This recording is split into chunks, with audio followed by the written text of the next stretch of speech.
आने के लिए मैं आपसे जानना चाहता हूं कि एक तो बीजेपी अपनी तैयारी में देख रही है, जैसा मैं अभी डिबेट में बता रहा था, आपने भी मीडिया रिपोर्ट्स में पढ़ा होगा, ये तो तैयारियों में बहुत आगे निकल गए। आप लोग लग रहा है पिछड़ रहे हैं। हमने लोकसभा में 37 सीटें जीती, इनको बहुत सारी ऐसी सीटों पर पराजित किया जहां बहुत इनकी उम्मीद थी, चाहे वो अयोध्या, फैजाबाद हो या श्रावस्ती हो, जहां शायद आपके प्रधानमंत्री कार्यालय का व्यक्ति खुद ही लड़ रहा था। तो ऐसी बहुत सारी बातें हैं। हम निरंतर लोकसभा के बाद, जहां हम कुछ सीटों पे कुछ वोटों से हार गए, अपने संगठन की बैठक कर रहे हैं। हमारे जो विभिन्न संगठन है, हमारी मेन बॉडी है, महिलाओं को जोड़ने की कोशिश कर रहे हैं। हमारी जो एक स्ट्रैटेजी या कहें विचारधारा, पिछड़ों, दलितों, अल्पसंख्यकों, महिलाओं, युवाओं, उनके साथ बात कर रहे हैं, विभिन्न प्रोफेशनल्स के साथ बात कर रहे हैं, जिससे हम सबको जोड़कर सबकी बातों को समझकर आगे बढ़ें। आप अभी अपना प्रदेश अध्यक्ष ढूंढ रहे हैं। बाकी जो परिवारवाद की बात शायद आपके ऊपर ज़्यादा लागू होती है कि टिकट बेटे को ही मिलता है या रिश्तेदार को ही मिलता है। समाजवादी पार्टी एक लोकतांत्रिक पार्टी है।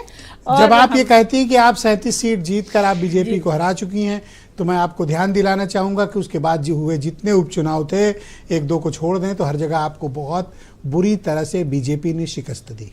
उससे भी बहुत सीखा है कि किस तरह शासन और प्रशासन इतना हावी हो जाता है कि जगह जगह आपको वोट डालने भी नहीं देता।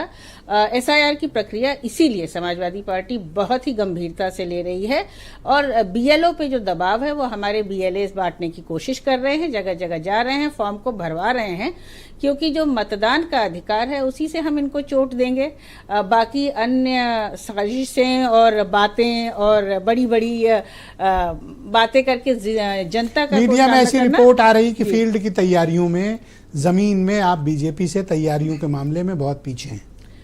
हम बीजेपी से पैसे में पीछे हो सकते हैं, शासन प्रशासन का जो दबाव है उसमें पीछे हो सकते हैं, लेकिन हमारे कार्यकर्ता निरंतर काम कर रहे हैं, घर घर जा रहे हैं। हर चीज शोर शराबे से करने की जरूरत नहीं है, क्योंकि ये एफआईआर लिखा देंगे, फेसबुक पे कुछ लिखो तो इतना डर है मैडम एफआईआर का। एफआईआर और ये उस समाजवादी का जिसका लड़ने का इतिहास रहा हो। एफआईआर डर नहीं है, होश से लड़ रहे हैं। एफआईआर तो हमारे ऊपर भी लिखा दी गई, क्योंकि हम एक शांतिपूर्ण प्रदर्शन कर रहे थे आपकी मुख्यमंत्री की एक बहुत ही वाहियात टिप्पणी की वजह से, जो उन्होंने बाद में हमारे मुख्यमंत्री, नॉट मेरे, हमारे सबके नहीं, रेखा गुप्ता तो हमारी और आपकी नहीं है, वो हमारी मुख्यमंत्री नहीं है। हाँ, हमारे मैं उनके बारे में बात कर रही थी जी।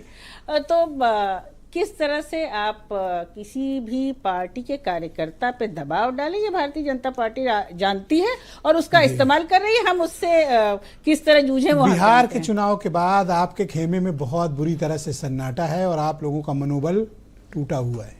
न हमारा मनोबल टूटा है, हमारे कार्यकर्ता उतने ही सोच से और होश से काम कर रहे हैं। बिहार का चुनाव था, सीखा जरूर हमने है कि हमारा वोट पढ़ना चाहिए। हमारे वो बूथ जो हम जीतते हैं और वो बूथ जिन पे हम पिछली बार कुछ वोटों से हराए गए, हमने 2022 में बहुत सारी सीटें कुछ ही वोटों से हारी थी, तो अब जीतेंगे। बहुत शुक्रिया आपका। बहनों भाइयों, इस कार्यक्रम को आगे बढ़ाएंगे रोहित अग्रवाल।